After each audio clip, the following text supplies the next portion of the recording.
Since 1983, FAME has helped business and education work for Maine.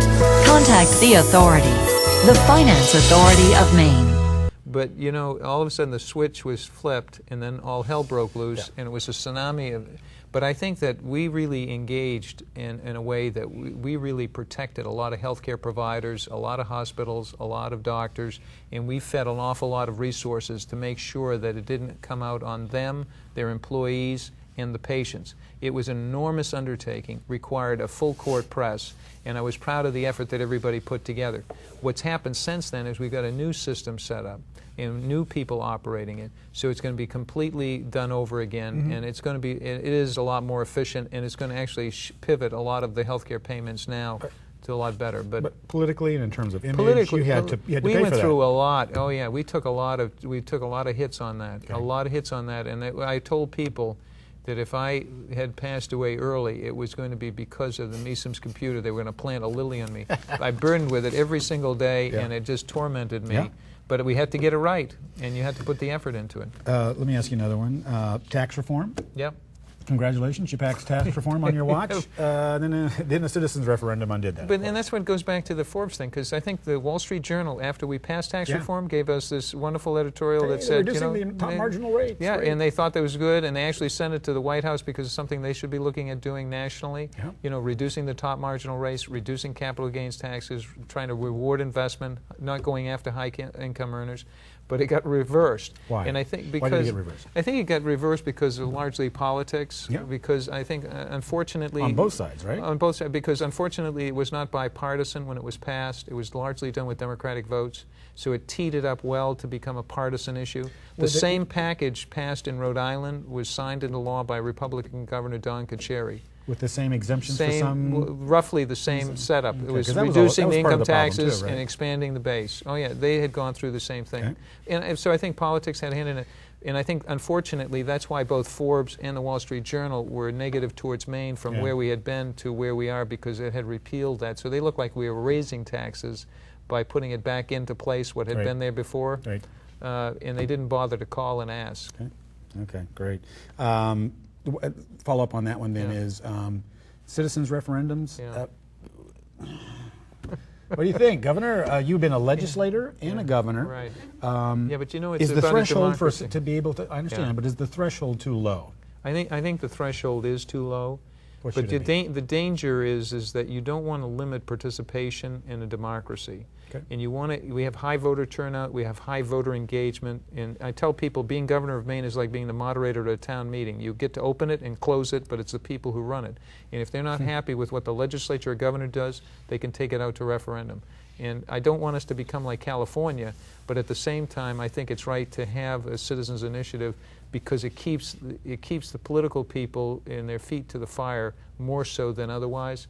So for democracy's sake, I think it's something that's good. It needs to be raising the limits and the standards in order to take a referendum out, but I think it's a good tool to keep everybody honest. Last question, because we're going to have you back for a couple of reasons. One, because we've got a lot to talk about, but also just your insight, both from being a business person and being in government and Maine for so long. You're a perfect kind of analyst to help us really think through these things for the show. Okay, last question though is just it's the threats and opportunities question, I guess. What's the biggest threat to Maine's economy, and what's its biggest opportunity going forward? What do you think?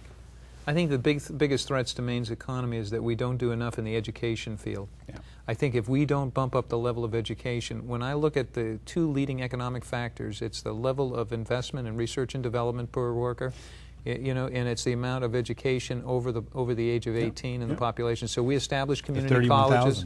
That's exactly right. Whatever happened? 7. Yeah, no, we use that all the time and actually had it updated. It's kind of lost. It needs to be just when you look at those. Lips. So that's why community colleges got established. That's why we're trying to do the integration of higher education, because we need to have more access.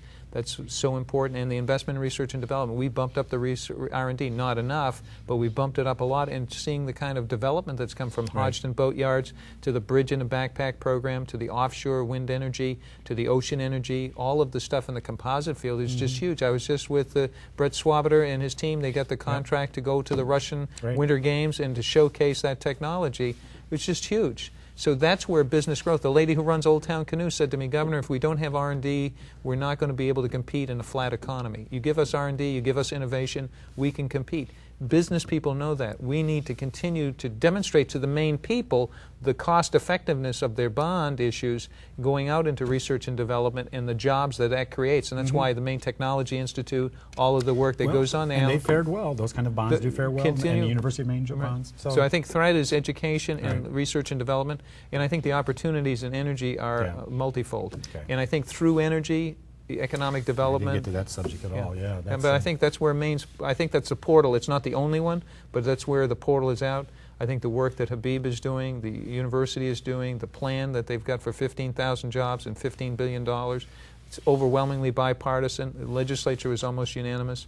We're never going to let what happened during this last recession happen to us again, and watching mills close because they're too oil dependent. And we keep those dollars here. We're talking about $1.5 billion we ship overseas. Keep that money here, keep it working here, and using our own resources in a smart way, just like we used to when the days of the heyday was during the hydroelectric and the dams and the factories and plants that were built along the river. Maine can have that opportunity with renewable energy, with solar, with biomass, with wind, with ocean. We've got a huge opportunities. Okay, I said that was the last question. I know. I lied. Go ahead. But since you brought I'm it not going to up, argue with a we'll barrel of ink. We'll have to edit this out, and I'll probably make it in two different segments. But LNG, what do you think? You have been a supporter. And, because I want. Are we ever going to get it? But now what's happened is you got all this shale gas. So there's an abundance of shale gas. I want development to happen in Washington County, and that's what they want. That's what the investors are trying, and we're trying to help the investors to get to that point so they do it. But there's an overabundance, and the price of natural gas has come down greatly. So there's a huge find, and the price is very low. It's hard to get investors attracted to that. And I think that was the difficulty that Goldman Sachs had and others that were investing. They have some others who may want to use it long term. I think a huge opportunity. I think down east with the tidal energy that Chris Sowers is doing, I think the opportunity with offshore wind, I think the opportunity that they have on biomass, the new investor, the Chinese people who have got invested in pulp, want to make it into a biorefinery. It's ideally set up like Old Town for fuel and fiber. So I think that is a region that really can produce a lot, and we need that, frankly, for the power needs of not just Maine, but of also New England and southern Northeast. That survey shows that the number one concern of business was healthcare costs. Number two is energy cost to the business. Should electricity remain deregulated in Maine? You know, I didn't like it. I don't like us deregulating our energy generating assets because we're thrown into a private marketplace where there's a monopolies. Should it be a public utility? That's what public utilities used to actually control the generating assets. So when you regulated them, you regulated the rate of return. Now when you deregulated the market, you're leaving it up to the free market forces, and Maine doesn't have enough of a punch to be able to compete. When NYNEX controlled the New England-New York exchange, there were 13 seats on the board of directors. 12 were for New York, 1 was for all of New England. We're a small market in a big world. We could never compete in a private marketplace to get good rates. I think we're going back to creating our own energy generating resources and doing it in a renewable, sustainable way here in our state. And it's up to the future administration and people, but I think controlling those assets and getting the rate of return for the investors is a balance for the Public Utilities Commission, not for the Wall Street investor class. Okay, well said. We're going to stop there. Thank you so much, Governor. It's great Thank to see you.